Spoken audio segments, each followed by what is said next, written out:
Norwegian and Havas. Really appreciate you guys all coming out. We're trying to bring Sakima back to its former glory, so events like this, beautiful venue, all-star speaker panel, and you guys coming out to support will really get us back there.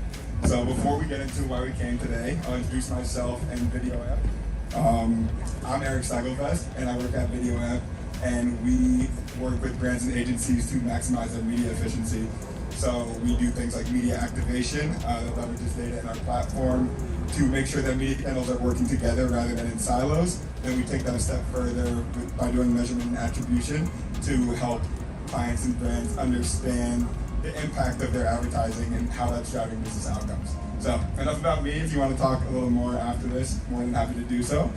But it is Women's History Month, so we got a few women here that are making history in the tourism vertical. So if you guys could all introduce yourselves, your name, obviously, role, and what you kind of handle. Hi, I'm Rebecca Rosen. I lead the advertising and brand marketing team over at JetBlue Travel Products. I focus a lot on JetBlue Vacations on both our creative side of the house as well as our performance media and awareness and brand marketing. So oversee everything from our connected TV, which we work with VideoAmp for, all the way down to our paid search. So a lot of different components that I touch. Hey Rebecca. My name is Nicole Franco. I am a senior manager of marketing services for Norwegian Cruise Line's in-house agency, Rebel Fish. They recently launched this agency back in November, and we basically handle all of the marketing components that go out the door for Norwegian Cruise Line. Yeah. I am Andrea Lopez. I am Director Client Lead at Havas Media Agency. So we have a lot of different clients. I'm mostly here today to talk about Visit California, which is the Tourism Board of California. We've kind of developed this sort of board of vertical at Havas for the last few years. We also have Israel Tourism and Visit Iceland. So it's a little interesting because it's different than what these ladies work on here. Awesome. Should I say? I oversee everything with planning and strategy and media planning for Visit California. Awesome. We could start with a fun question. And if you guys could talk about what you think the most exciting thing happening in the tourism industry is right now to kick it off.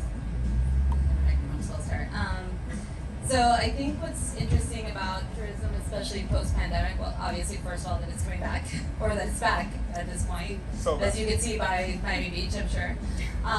But also that there's so many different ways to travel now, because it's not only like a vacation when you have a holiday or around summer or spring break, it's also like there's travel for work. So people have a lot more flexibility now. I know at Havas we have unlimited vacation days and you can kind of work from anywhere. So you have no reason to stay in your house all the time in your city. You can travel for work, or you can there's ecotourism. There's so many different types of travel and so many different types of passion that you can explore through travel. So I think from a cruising perspective, we took such a hit during the pandemic. I mean, everything shut down, everybody went home. So coming back to it and not just moving through, the Great Cruise Comeback, as a lot of people kind of labeled it over the last 2 years, but again, like kind of moving past it and like into what's next. And then also for Norwegian Cruise Line specifically, they launched the first ship of their new fleet last year, the Prima, which is this beautiful modern ship. And then they're launching continuously. I think they have 6 ships right now on deck. So having a new cruise product also out there is really exciting. So yeah, we're back and officially back, and we're introducing a lot of new people to cruising too, which is exciting. And then with a brand new cruise product, which is beautiful. Yeah, thank you. And just building off of that too, I think the change in customer behavior, people had a way of booking traveling, and now people are open to new ways of doing that. So I think that's been one of the really exciting things for us in the package space, specifically, is that people who would never consider to book their flights in hotel or flights with cruise previously are now open to doing so. So I think people are rethinking the way they book travel. I think another thing that's really exciting for us too is kind of the return of the travel agent. Sometimes people just want someone who's going to help them book their whole vacation. So that's been a really exciting message to start promoting in Q1 of this year. Awesome. And now to get a little bit into measurement, like we're here to talk about, I guess what are a few measurement tools that you guys use and what problems do they help you solve? Yeah, so I would say that we use a wide range of measurement tools. I think for us, being on the client side, at the end of the day, our business data is always going to be our source of truth of how many sales are we getting, how much revenue, how many bookings. So I think the most interesting part of my job is figuring out how to take what the ad platforms are telling me and merging that up with our business data. So across specific tools that we use everything from GA4 to Campaign Manager. So there's a lot of different ways that we try to bring the data together. But like I said, at the end of the day, the source of truth will always be our business revenue. So we go off of that. Same. Historically, I've used a lot of Google Analytics and GA4 and all those things. Now working with Norwegian, being introduced to new platforms like Tableau and Adobe, that's just something personally that's new to me. Google's kind of like my tried and true, and I miss it. But also, the whole Meta suite and everything to run all of our campaigns is a lot of, what we leverage right now. And then all the way through the funnel to like the other side of like once we have a lead, how do we nurture it? We use a lot of Salesforce and those types of tools. So my answer is going to be totally different than theirs because when you think about Visit California, it's a state. So for the most part, there's no direct exchange or conversion. And the data that we receive, that Visit California receives, has to be reported through them, through local tourism boards, through hotels, through airlines, through the group, through everybody. They have to like get all this data, then think about like it's such a longer journey, and we have to think so much more about softer metrics, but also look at other ways to kind of prove that our media is working and what's working. So we use a lot of tools, but it's a lot more connected to proxy metrics and a lot of surveys, and we work with another agency called Smari that Visit California has worked with for a long time, and they're experts in that, and they are literally weekly out there asking questions to see who saw the ad, how do they feel about Visit California, how do they feel about the state, all of these questions, and then we have to look at that along with the media. It's just like a way more complicated. It's nice sometimes as an agency because we don't have to like worry about every single click and every single purchase. Honestly, it's nice. You don't have to be like, oh my god, the purchases are down this week. But it's also like proving your job is so much harder, and proving the importance of media is so much harder. And we're always looking for new partners and tests, like Resonate we worked with last year. So it's a lot more test and learn. And kind of assumptions. Yeah, and still with you, I know you went to a conference, I think last week for Visit California, and you were telling me over lunch how it's a lot of representation, not just Visit California, but all these stakeholders across the state, right? Because like you said, it's more of like a got milk type of awareness campaign. It's more broad, so we'd love to hear any cool takeaways you had from that conference and how that puts things into perspective. Yeah, I mean, they're always talking about what's next, like green tourism, like people want to travel and think about conservation and the sustainability of their travel. And the truth is, I mean, as you cruise line, I'm sure my husband also works in a cruise line. Yeah. It's really not the priority for people, so it's always trying to figure out what really is what's going to move people. For California especially, they actually lost a lot of ground over the pandemic to Florida, like just because of the way they were open, and it's been so much more of a struggle to get back for them. And that also showed us like how media works, because with all these survey results, they saw how they lost a lot of awareness and perception, and it's been so much harder to build from when they were maintaining. But it's so interesting because within California, which is such a big state, they have every little city, and every city has its own tourism board, and they have their own efforts they're doing, and how they line up back to like the bigger to Visit California is so interesting, and how they work together with the parks, with the hotels, and like the balance of all that is really interesting. But everybody talks about measurement now, whereas like 5-10 years ago, like those smaller, companies, brands wouldn't even think about that, but it's like something everybody has to think about now. Yeah, that's awesome.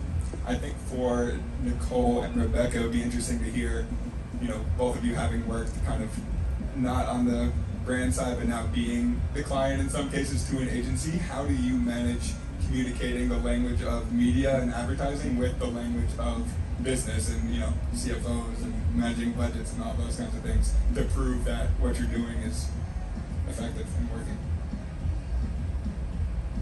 Yeah, so it's interesting, you know, moving from, my background is in, you know, kind of a traditional agency perspective and communicating with clients in that capacity and like getting a real understanding of like what are your goals and what are your business needs and trying to dig through all of that to be able to report back to them information that's valuable, right? To now shifting to, you know, this talking to a CMO or talking to a business owner that, you know, has a particular goal. I mean, it's not vastly different. I mean, you still have to kind of do some of that digging and ask the why, but it is a little bit different in a sense that, you know, we're all working towards the same goal and every initiative is really to drive one thing, right? How do we get leads to our sales folks so that we can convert that? And so that's a little bit different than what I'm kind of traditionally used to, but ultimately it comes down to one thing, you know, what is it that they're being measured against? Who do they have to report to and what are the metrics they have to report on? And then how do we all work towards achieving, you know, making them look good and making our campaigns perform well? Yeah, I think it's always interesting converting what, you know, the ad agency that I work with says into something that our CEO and our president and our CFO really understands and proving that value. So you find that partnership and bringing them in along the way is kind of the best route to really getting buy-in and belief. So, you know, when I get a media plan presentation, I invite the CFO, I invite the manager of forecasting and all of those different components to make sure that we're all seeing the same kind of strategic approach to media.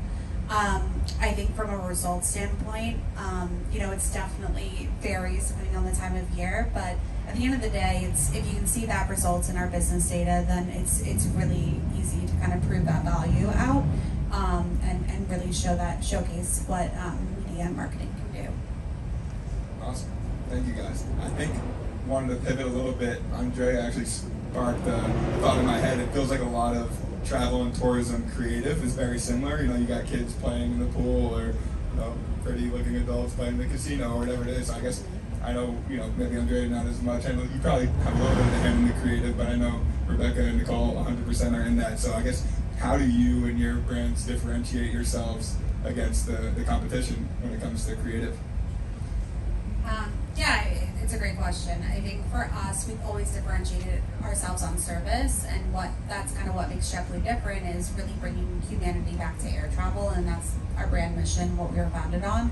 So from a vacations perspective, we really try to bring that through with the different offerings that we have. So we think about not trying to convince people to book a vacation package, but book a vacation package with JetBlue. So when we take that approach to our creative briefs and everything, it really brings that perspective through and helps come through in the media. So as long as we're really thinking through, you know, what is going to make someone a great JetBlue Vacations customer, you know, the creative really comes out well and does really well. And I think, like I said earlier, the travel agent kind of messaging seems to really resonate with people right now. So that's been really exciting and great to see as well. Creative from a cruising perspective is so interesting, especially since I'm pretty new to like the industry. My background is more so in hotels, and you know, in the last 6 months or so, I've been more exposed to a lot of cruising. So, from an outside perspective looking in, I've heard cruising creative be described as a sea of sameness. To exactly your point of, you know, it's people splashing in a pool or, you know, exploring their destination or whatever, and you can almost swap a logo on a lot of these ads on these broadcast spots, and like, I don't know if that was MSC or Princess or Norwegian or Royal or whomever, with the exception of maybe Virgin, which I think is really doing an excellent job at like making waves. But now that I'm kind of in the mix of it all, and I can kind of like dissect it, not just from a consumer perspective, but from a person who's, you know, shepherding a lot of this work as it's getting produced. I'm seeing the whole funnel as it's being kind of planned out and strategically creating work against, right? So we have like upper funnel brand spots that, you know, maybe kind of fit what I was just describing, but then you start to pick that apart a little bit more, and the further you move down the funnel, you really see how the creative changes from upper funnel to mid funnel to lower funnel. Where we start off with these really high level brand ideas and getting people, you know, exposed to, okay, what is Norwegian and what's the brand and what do we have to say, down through, okay, well, what's the product offering and what makes us different from a Royal or an MSC or a Princess. And you know, okay, you know that there's a racetrack on a bunch of ships for Norwegian Cruise Lines. I didn't know that until I started, and I started to pick apart some of this creative. So I think really exposing product and then, you know, whatever promotions are applicable to different people in different parts of their journey is, you know, how we try to like really, you know, hone in on who the consumer is and what's going to be meaningful to them at certain parts of their journey, right? Once they've already seen an ad, what is a retargeting ad and how is that looking different than what they've already seen as a prospecting ad, and then all the way down to like nurturing that lead through their whole exposure. And I think it's something like 11 exposures or something like that that you have to see an ad so many times before you actually start to consider converting to something. And especially with a product like a cruise, this is a really big buy for a lot of folks and a lot of families, so they really have to be exposed to something quite a few times. So and then get to know the brand, understand it before they, especially with new to cruise folks versus, you know, loyalty or, you know, returning cruisers. That is kind of a whole different animal from like a loyalty perspective, but yeah. Yeah, I guess as a follow-up to that, do you think that there's kind of a different strategy between different parts of the funnel? Like maybe the awareness media it's more important or less important to like distinguish yourself, or I guess, yeah, how do you kind of approach that situation? Well, it's also interesting because in recent conversations I've heard people describe, because I've had these discussions with folks at NCL of like, how do we make our brand stand out against an MSC ad that looks just like us, you know? And there are conversations around, I don't need to keep dropping all these ship puns, but a rising tide, you know, raises all ships, where it's like if someone sees a cruise ad, maybe they don't remember exactly who, but maybe that then drives them to go Google, hey, well, I'm going to see what kind of cruise offerings are around here, and then maybe it's our paid search ad that wins out on a search, right? So sometimes it's not, it doesn't have to be the thing that converts them from a brand perspective, but it drives other behaviors for a consumer. So, you know, I think that's an interesting perspective. I don't know if you have some. No, I think definitely that's a great point, and I definitely agree with you on a lot of those things. I think for us, we do try to think about it where it's more about the type of creative that you're serving at different points in the funnel, where, you know, we're going up against the Expedias and the other OTAs in this space. So for us, it's a lot about, you know, differentiating us on service when you're kind of at that high level awareness level. And then it's as you work your way down, it's, hey, like we have flexible payment options, we have, you know, loyalty points. So it's figuring out, you know, at those different parts of the funnel, what is going to make someone trigger to really make that purchase. So we try to think about, you know, every step in the travel ribbon as people are moving closer to that purchase. Okay, you have anything to I feel like my husband's on the creative team at Royal, so I feel like he's going to do this. Roy, come on. But I will answer, yes, I'm not responsible for creative for VCA, but we do influence the creative that they make for VCA. So especially last year when we worked with Resonate, which was a way that we were able to like get more understanding about the people who were visiting the site and engaging with the site, engaging with the ads. We were able to find a lot of data points around certain people. So just because you are a parent doesn't mean all you care about is kids and family and parent stuff. So like, what are the other things they're interested in? A lot of, you know, parents are interested in health and fitness and all these things. So that for this year, they took a lot of that data and like use those passion points within their creative. And they also do, the way they do their creative is they have, you know, like the family communications and then like the road trip communications, like all these things that people go to California for, whether it's the parks and things like that. Obviously they have a lot of points of interest that are very well known, the Golden Gate Bridge and, you know, Disney and things like that. So it's easy for them to differentiate. But they try really hard to like pick apart why people travel, what are the drivers for traveling, and then put that within all of those like points of interest. And something interesting too that they said to us last year is that they used to think people would think it's cheesy if we keep showing like the Hollywood sign or like the Golden Gate Bridge, like, and then they realize people want to see that because that's what they're going there for. They think it's cheesy because they live there and they get tired of seeing that, and they think people are gonna get tired of it, but that's why you would travel there. So they brought a lot of that back, and then obviously celebrities like Mario Lopez and stuff like that. Yeah. Oh, absolutely. And Instagram culture is, you know, popping off. If you can post a spot and, you know, a teenage girl might see it and be like, ooh, that'd be a good spot for my Instagram. Let's go to California. that might be a thing. But one more question before I can hand it over for some questions from the crowd. I guess what's one challenge that you guys foresee, whether it's within measurement or not, in the tourism and travel vertical that, you know, you're a little concerned about? And I guess what are your plans to address it moving forward? I mean, sometimes data is too much data too, so it, like, we've become so reliant on, and I know one of the things we talked about was cookies and things like that. Like, I kind of am happy for the cookies to go away. Like, it's great to be able to target, but people get so obsessed with it that then it's like you're only reaching a certain amount of people, and there's so many people out there, especially in travel, that like you have potential to influence. So sometimes you get too pigeonholed. So I think it's kind of good that some of those barriers are coming down a little bit. Obviously the walled gardens, all of that is like a pain, and it's gotten so, there's, with TikTok, with so many, like it's so diversified that it's hard to manage sometimes, and everybody needs a different creative and everybody needs a different communication, so that's challenging. How do you be there? Also, how do you reach Gen Z and do it authentically? That's like hard in travel, or in any industry really, so I don't know. I mean, I think every challenge is an opportunity. And so I think that it's kind of nice to go back a little bit more towards like contextual and environment and picking the place you're going to be in and connect with the user, the audience, versus just like trying to find the exact right person that you think is going to convert.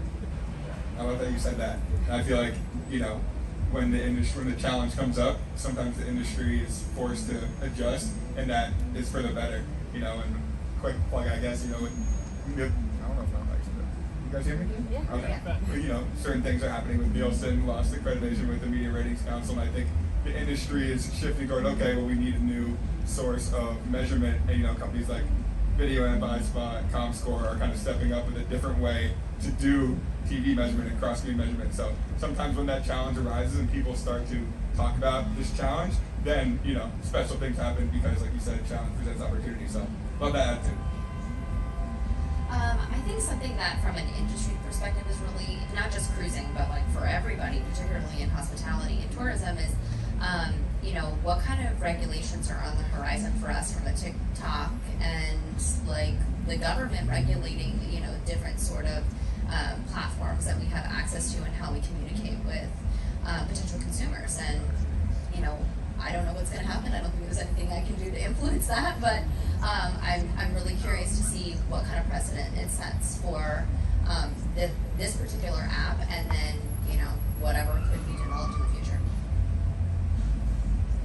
Yeah, I think from our side, one of the biggest challenges has just been the change in consumer behavior. While it's been great, we have new audiences that we can market to, it's also unpredictable. So it's hard to figure out, you know, exactly when to plan your budget, exactly when to reach it in different channels. So it's kind of, you know, we've had historic data pre-COVID, then we have data after COVID, and they don't necessarily line up. So I think the biggest thing for us is figuring out how do we now adjust for what customers are doing. Are they doing it shorter number of days out? Are they booking last minute trips? And then last year they might have been doing that, but now are they booking longer? So I think it's just the unpredictability and the constant changes of customer behavior is one of the things that it's going to be really interesting to figure out. Awesome. I guess one last question before I hand it over for any audience questions. We have an event coming up next month that we're going to be talking about ChatGPT. ChatGPT. Shout out, Joe. I know we didn't really talk about this, but we'd love to hear your guys' thoughts on ChatGPT and if you think it's going to change anything that you do. I know everyone's like talking about it, but I think it's pretty interesting. I haven't used it for anything other than like, you know, maybe dating advice or something. But we'd love to hear what you guys think. Okay, so I haven't personally dabbled in a lot of it, but just from what I've read at a high level, I see a lot of creatives are using it for like inspiration and to remove sort of menial tasks from what it is that they have to do. So I saw, for example, a copywriter was talking about how they use it to write hashtags for social media, where it's like they don't have to use their brain power to write a million hashtags for, you know, every other post that's going out, or if they're writing a month's worth of posts, you know, let's leverage AI to help us work smarter and not have to use up brain space on things that really aren't going to make that big of a difference. Instead, let's focus our attention on other things. So that's kind of what I've seen and how a lot of people are leveraging it to help inspire them to do things, but not obviously to like do their work or anything like that. Yeah, my company we were trying to rename one of our products. It was called like TV Maximizer, and that would always confuse our clients. It's like, wait, you're not running TV, you're running digital media, but it's called TV Maximizer because it's amplifying what you know our brands are doing on TV. So, you know, there was kind of like a poll across the team. What do you guys think? Do you have any good ideas for what we should name this? So I went to ChatGPT and was like, come up with a list of 10 names for a product that, you know, is a digital media that enhances what's happening on TV, and it spit out like 10 things, probably 7 of which were complete trash, but then 3 of them were like, oh, this is a pretty good idea, you know, so that's something that we started to use it for, but Andrea would love to hear your thoughts. Well, I'll tell you myself, I use it for everything that I couldn't get an answer from the data and analytics team or the digital team. Now ChatGPT answers it in like a second. Yeah. So I'm like, how do you upload an audience in Google so I can tell my client, which used to take like 10 emails to get out of anybody at the agency, how it's going to affect future media and society. I mean, I think there's obvious AI factors, but I'll change it a little bit and go off topic it makes me think more of how search is changing. The search behaviors, we've been talking a lot with our clients about this, how like a lot of younger people especially are not just going to Google search. They're searching on TikTok, they're searching on YouTube. Like YouTube is, I don't remember the data point, but I know it's like the biggest search vehicle for people under a certain age. Like they're using YouTube as their search function.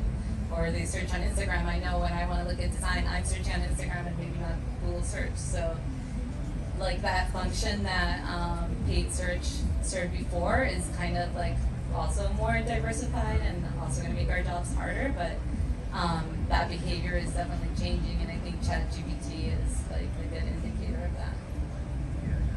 Awesome. Well, I definitely want to invite all of you guys or anybody to come up and ask a question. I would pass the mic around, but I was told to not go any further this way.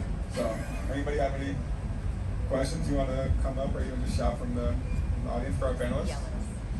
I do. Yeah. Maybe I'll go that far. So no, thank you so much for all this information. It's really interesting. Introduce yourself. Yeah, I'm JP Juan Pablo from a company called Everymundo. We work with airlines, 100 airlines in the e-commerce space. So it's really interesting to hear about travel colleagues. And I also worked for airlines in the past. I was 10 years with LATAM in the e-commerce and marketing space. So I'm curious to hear what's your connection with those business KPIs. When our industry is heavily predicated on revenue management, load factor, right? And you also have the responsibility of branding and marketing efficiency. So how close do you feel your teams and yourselves are to that business challenge? Do you talk about those KPIs? Is that a thing? Or are you more focused on marketing KPIs? Thank you.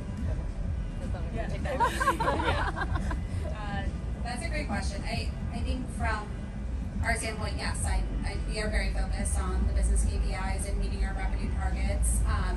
You know, with the RM teams and different components, a lot of it goes on behind, you know, goes towards that is frankly a little bit over my head. But I think the biggest thing for us is just communication. So if I'm going to do a big campaign, I make sure I'm in touch with pricing and RM and the different teams so that they know that something is coming. So I think for us, it's just about communication and understanding. The best we can do is really understand, or at least our philosophy is kind of giving each platform the opportunity to tell you how good it is on its own, and then comparing those all together and merging that with your GA4 data. But then, of course, there's also, when you're working with TV and offline media, of understanding different market testing and match markets. So we try to do a lot of those different components as well to really balance out those different pieces. But yeah, I mean, it's kind of like church and state, very different teams, very different departments to do those types of different philosophies. But yeah, we do our best to figure out, which campaigns and media are driving the most profitable bookings and those different components, and what destinations are most profitable for us, because we do also have the hotel side of things. So it's kind of a combination of those two pieces that go into it. Answer your question? Absolutely. Awesome. Anybody else have any questions for the panelists? Can you hear me? There's like a spotlight on you. Louder.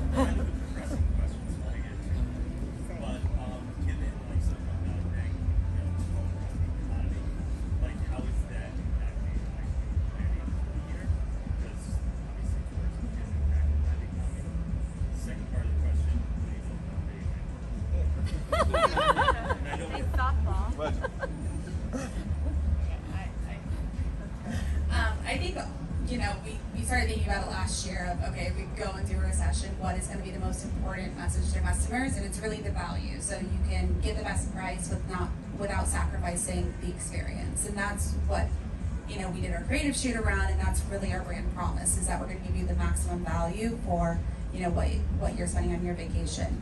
The things I love about VideoAmp is, number one, I used to be this kid's first boss, so that was really fun.